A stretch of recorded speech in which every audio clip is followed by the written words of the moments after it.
So this is my Smackdown review. I'm sorry that it has come out late. I've been a little bit lazy. I need to get back on track. I know whenever I consistently upload, the subscribers go up. So talking about Smackdown, I think it was a pretty good Smackdown. Maybe not as great as last week. I think 2 hours is kind of hurting SmackDown. I think 2.5 hours is the sweet spot for SmackDown because it will actually give a lot of the matches time and a lot of the stuff that happens on SmackDown more time to flesh out. Like what is happening with the tag division? The tag division that was dominating SmackDown, that was like one of the that carried the SmackDown on his back. Now they're not even on TV. Like we had Sami Zayn, but we had Uncle Howdy in the back watching Sami and Carmelo because Sami defeated Ray Phoenix in a great match. I think about the Andrade situation. I think I will talk about it after both of the sides have come out. It's unfortunate. I just because it finally felt like he was in a tag team with Phoenix. He was finally getting like he was pinning people. They were getting wins. They were on a good streak, and it felt like Phoenix had his finally had something to do. Both of them, their weaknesses were getting hidden and their positives were getting accentuated with their tag team. And now it's just, I just hope now they quickly put Phoenix together with Penta because even Penta, like, there's no direction with what they're doing with him. So put them together, maybe it can wake up the Raw tag team division and make it good. Apart from that, like Tiffany versus Jade, great match. Like especially the way Tiffany was moving, it was like she wanted to prove a point that you should put her more on TV, that the champion should wrestle more on TV. Even Jade was great. It's just that this feud after SummerSlam has just been backstage segments. It's been nothing. The match ended in a double DQ because Nia Jax of all people interfered. A person who has been defeated multiple times by Tiffany, who ended her feud by pinning her. Jade has pinned her. It just feels like they probably had plans for either Jade to beat Tiffany and they changed it, and also that probably Bianca was supposed to come back, and it has taken her more than they like anticipated because I don't know how long that finger injury has been going on for her. Even like Kiana James for me was supposed to add something to Michin. It's just that she's also now one of those heels that okay, Kiana James, Michin attacking, BFAB, Michin shows up, or Michin and BFAB together, we're gonna get some tag action.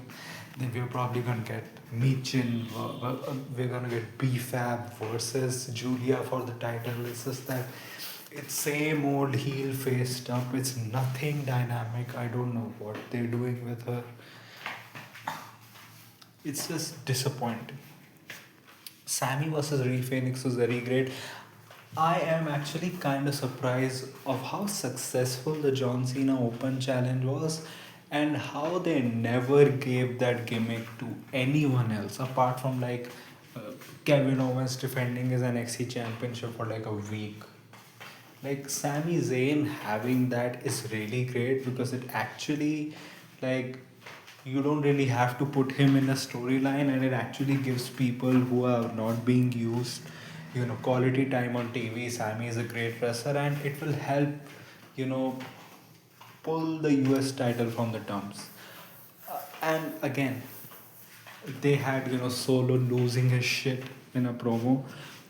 Why is Jacob Fatu not on TV since August? Like, I get it.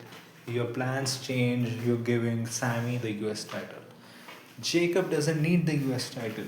You should just have Jacob and Solo one last time in a grudge match facing each other because Solo actually beat Jacob Fatu twice.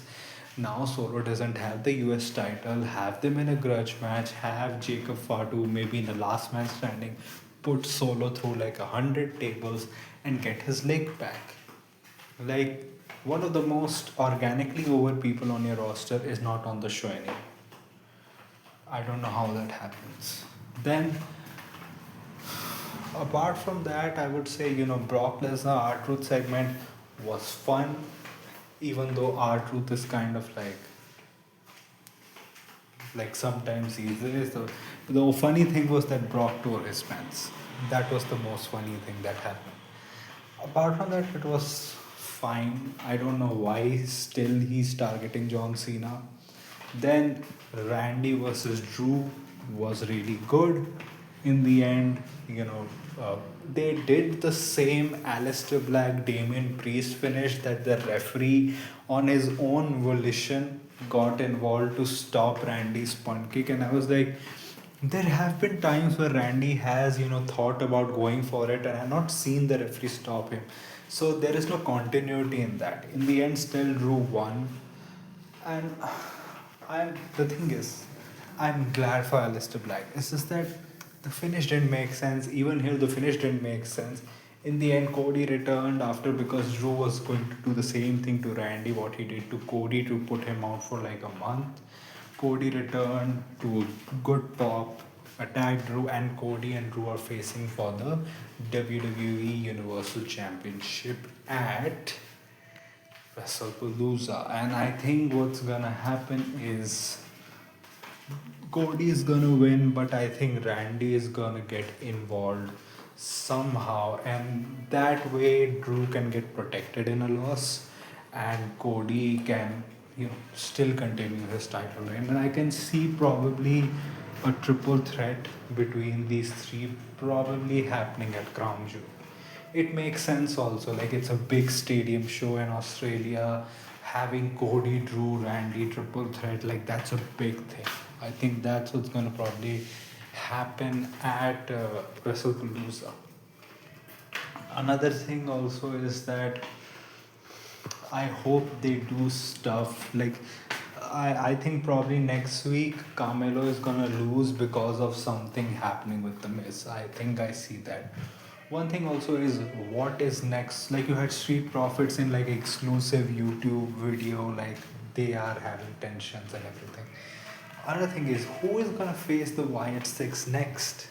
Like, who is there in line? Like, they can do like another like tournament without saying it's a tournament. Involve maybe Fraxium go up next. Like, I don't want to see who's up next to that. So I think it was a fine show. What do you think about it? What do you think about my review? Tell me in the comment section. If you like this type of content, like this video, share and subscribe. If you don't, then share it with those who do. My social media accounts, Twitter, my Twitter/Instagram, and my X account, and my other social media accounts are in the description, so go follow me on that. My UPI ID link with Shabba, the OKICIC is also in the description. So go donate any amount of money which can help me make YouTube a permanent career option. So that was it for me for today. So thank you, goodbye, Alvida.